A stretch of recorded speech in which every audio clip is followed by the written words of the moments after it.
আপনার নাম কি? হুমায়ুন কবির ভাই। আর আপনার পুরো নাম কি যেন বললাম? বিশ্বাস, পূর্ণচন্দ্র বিশ্বাস। কেউ কিন্তু আমার কাছে আলাদা। আমি আপনার হৃদয় যদি না থাকতে পারি এই রাজনীতি করে আমার কোনো লাভ নেই। না, আমি যদি আপনার হৃদয় না বলি আপনার মাথায় টুপি আছে পার্থক্য আর আমার মাথায় নাই, এই মুখে দাঁড়িয়ে পার্থক্য মন আর মানসিকতা কোনো পার্থক্য আমি দেখতেছি। আমি যদি মানুষের কাছে দিতে পারি হিন্দু আর মুসলমান কোনো ভাগাভাগি না, আমি দেখছি তো কেউ না কেউ ভাগাভাগি করছে। কিন্তু আমি মনে করি আমার এলাকার মানুষগুলো এইরকম, আমার না সারা বাংলাদেশ আমি বলি কোনো লোক খুব একটা খারাপ না, বা একজন শতান বাজাতে করছে প্রত্যেকটা মানুষ। তাই যদি আপনি খারাপ হইতেন তাহলে শান্তি করতেন, নিশ্চিত থাকেন। তাহলে থাকবে কিন্তু এই জন্যই কারো কথা না শুনে আমি রাজনীতি করতে আসছি। আমি এখানে যে কি লিখছি এটা আমি পারবো বলে লিখছি। হ্যাঁ, কত সময় লাগবে সে কথা লাগবে, কিন্তু আমি এটা করতে পারবো, এটা আমার বিশ্বাস না। এবং আমার বিশ্বাস আমি পারবো। মানুষ যদি আমাকে সুযোগ দেয়, আমি একদিন এই তো শুরু করলাম, আস্তে আস্তে করে হবে। ঠিক আছে, মানুষ যদি সুযোগ দেয় তাহলে সেই সুযোগটা আমি আপনার দুজনের কাছ থেকে ব্যক্তিগত এখান থেকে পাওয়ার তেমন কিছু নেই, তেমন কিছু নাই। যেহেতু আমি কিন্তু মার্কেটটা কিন্তু কিনে আনবো, কেউ কিন্তু কিনে আনবো, আমি আনবো। আমি আপনাদের হৃদয় যদি না গঠন করতে পারি রাজনীতি করে আমার লাভ নেই। ঠিক আছে, আমার রাজনীতি করে কোনো লাভ নেই যদি আমি আপনার মনের মধ্যে জায়গা না পাই। আমার অস্ত্রের দরকারটা কি? যদি আমার মানুষ থাকে, মানুষই তো আমার অস্ত্র। আমার বাড়ি যদি পুরাই যায় তাহলে ওই রাজনীতি করবো না, যদি ফেলা রেখে চলে যাবো তাহলে হবে না, সেটাতে করবোই না। তবে মানুষের কোনো ক্ষতি হয়, মানুষ আমার হৃদয়ে খারাপভাবে নেয়, ওর কাজ করবো না। আর ওর কাজ যখন করবো না তাহলে আপনাদের কাছ থেকে আমি এটা আশা করি না। আমি যদি 10 টাকা আপনাকে এই কাজটাই সবচেয়ে গুরুত্বপূর্ণ কি, একটা বাড়ি, একটা পরিবার, একটি উন্নয়ন করলে যদি হয় সেই পরিবারটা, তাহলে আমি কি করতে চাই ভাবি, বাড়িতে বসে আছে ঘরের বোরকা আইন মানে কি ধর্মীয় রীতিনীতি পালন করেছে। এই মহিলাকে কিভাবে আপনি বাড়ি এনে এখানে দোকানদারি করাবেন বা কোনো চাকরি করাবেন? পারবেন না।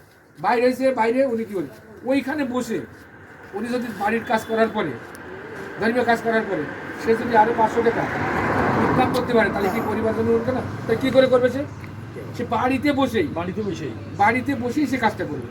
আরেকটা কথা আমি এখানে বলছি, যেটা কারোরই বড় কথা, আমি টেলিকম আইটের মানুষ। আমার একটা কথা হলো, সমস্ত বাড়িতে যেরকম বিদ্যুৎ গেছে না, সমস্ত বাড়িতে ইন্টারনেট চলে যাবে, সমস্ত বাড়িতে। কিন্তু কথা আছে, ওই ইন্টারনেট খারাপ পথে ব্যবহার করতে পারবে। আমি কিন্তু দেখতে পারবো, একটা অ্যাপস তৈরি করে দিব, ছোটো অ্যাপস, প্রত্যেকটা মোবাইলে আপনার বিপদটা দাম করে লিখে দেবেন। দেখবেন আমার কাছে সন্ধ্যার পর 9:30 বেজে যাবে, কিন্তু দেখবেন সারা ঘটনা একটা পেজে চলে আসে।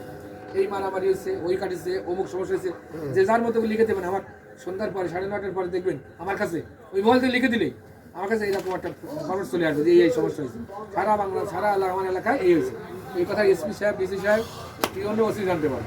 স্বাস্থ্য হলে ও জেনে জানে। আমি তো নিজে 9:30 দেখতে পারি। আমি যেখানে থাকি না কেন সেই প্রযুক্তি আমি করেছি, অ্যাপস বানাই দেবো। ওই যে অ্যাপসগুলো আছে না মোবাইলে, ওটা অ্যাপস বানাই দেবো। আপনি ঢুকে খালি আমার সমস্যাটা লিখে দেবেন, বাকিটা কিছু করতে পারেন। ওসি সাহেব কোনো সমস্যার সাথে ওসি সাহেব কোনো একটা করে দিবে। আপনার এই টিভি দেখতেছেন না, ওই টিভি বন্ধ হয়ে যাবে, সাথে স্লোগান হয়ে যাবে, বলবে যে আপনার বাড়িতে এই সমস্যা আছে, চারিদিকে আপনাদের মোটরসাইকেল এখন বন্ধ, ধরেন স্লোগানটা উনি একটা নির্দেশনা চলে আসবে, সাথে চলে আসবে। আমি দেখতেও পারবো তুই যেখানটা কিছু করার নেই, দেখতে পারেন। এই কাজটা আমি আসছে টেলিকম আইটির মানুষ। এই জগৎটা এখন টেলিকম চলতেছে না, আইটি। এই মানুষ আমি হচ্ছে এর কারিগর বাংলাদেশের, ডিজিটাল বাংলাদেশের। ঠিক আছে, তো আমি যে কাজটা করে দিতে পারবো এটা অন্যকে দ্বারা সম্ভব না। আর আমি তো আমার এইটা আমি নিজের মতো করে করছি, যেটা আমি আমার এলাকার জন্য করতে চাই। আপনার নাম কি? হুমায়ুন কবির ভাই।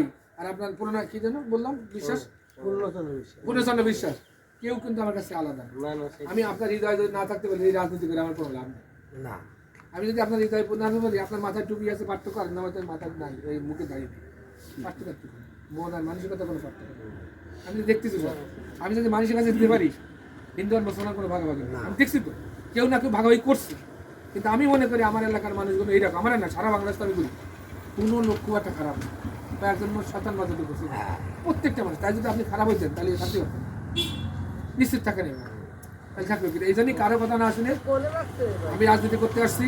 আমি এখানে যে কি লিখছি এটা আমি পারবো বলে লিখছি। হ্যাঁ, কত সময় লাগবে সে কথা লাগবে, কিন্তু আমি এটা করতে পারবো, এটা আমার বিশ্বাস না। এবং আমার বিশ্বাস আমি পারবো। আর মানুষ যদি আমাকে সুযোগ দেয়, আমি একদিন এই তো শুরু করলাম, আস্তে আস্তে করে হবে। ঠিক আছে, মানুষ যদি সুযোগ দেয় তাহলে সেই সুযোগটা আমি আপনার দুজনের কাছে ব্যক্তিগত এখান থেকে পাওয়ার তেমন কিছু নেই। তেমন কিছু নাই, যেহেতু আমি কিন্তু মার্কেটটা কিন্তু কিনে আনবো, কেউ কিন্তু কিনে আনবো, আমি আনবো। আমি আপনাদের হৃদয় যদি না গঠন করতে পারি তাহলে রাজনীতি করে আমার লাভ নেই, ঠিক আছে? আমার রাজনীতি করে কোনো লাভ নেই যদি আমি আপনার মনের মধ্যে জায়গা না পাই। আমার অস্ত্রের দরকারটা কি? যদি আমার মানুষ থাকে, মানুষই তো আমার অস্ত্র। আমার বাড়ি যদি পুড়ায় যায় তাহলে ওই রাজনীতি করবো না, যদি ফেলা রেখে চলে যাবো তাহলে হবে না, সেটাতে করবোই না। তবে মানুষের কোনো ক্ষতি হয়, মানুষ আমার হৃদয়ে খারাপভাবে নেয়, ওর কাজ করবো না। আর ওর কাজ যখন করবো না তাহলে আপনাদের কাছ থেকে আমি এটা আশা করি না। আমি যদি 10 টাকা এই কাজ করতে ভালো করে পড়েন, আপনি এটা প্রচার করেন যে হ্যাঁ যদি আমার সে ভালো লোক থাকে তাকে ভোট দেন, তাকে দেখেন আপনার প্রতিনিধি কেমন, শুধু করতে পারে করুন। আর যদি এটা বলার অধিকার থেকে থাকে, ওদিকে বাংলাদেশের 299 জনই বলার অধিকার থাকে। আমি যা করছি এটা কোনো জায়গায় দেয়নি, তাকে আমি বললাম না 299 জনের আমি একাই আলাদা। কেন আলাদা? আপনি খুঁজে দেখেন এই কথাটা কার এলাকার জিনিস করে লিখে। অভয়নগরের উন্নতির সাথে অভয়নগরের স্ট্র্যাটেজিক্যাল জায়গা, সেই জন্য বাগানপাড়া একটু কম উন্নয়ন হবে, কিন্তু আমার কাছে কিন্তু দুটোই অবস্থা নেই। বাড়ি অভয়নগর হতে পারে, কিন্তু এখানে যতটুখানি ততটুখানি করতে হবে। আর এই যেখানে মানুষের সব যশোরের দিক থাকে, এটা যেরকম এখানে সবচেয়ে ভালো জায়গা হচ্ছে খাজুরা ব্যবসায়ী জায়গা। তাই ব্যবসায়ী দেখেন কোথায়, যেহেতু বন্ধ মিলার মধ্যে, কিন্তু বাগান ভাড়া কি এত ভালো ব্যবসায়ী না, মানুষ তো ওখানে যায় না কিনতে, একটা পোশাক কিনতে হলে যশোর যায়, তাই না? বিষয়টাই একটা ভালো জায়গাটা থাকতেই পারে। তারপরে ওখানে কি করা যেতে পারে, হ্যাঁ সেটা আমার মাথা করে। ভালো থাকবেন, অপেক্ষা করেছেন যে কথাগুলো বললাম আপনাদের অসীম এই যে হৃদয় ধরুন।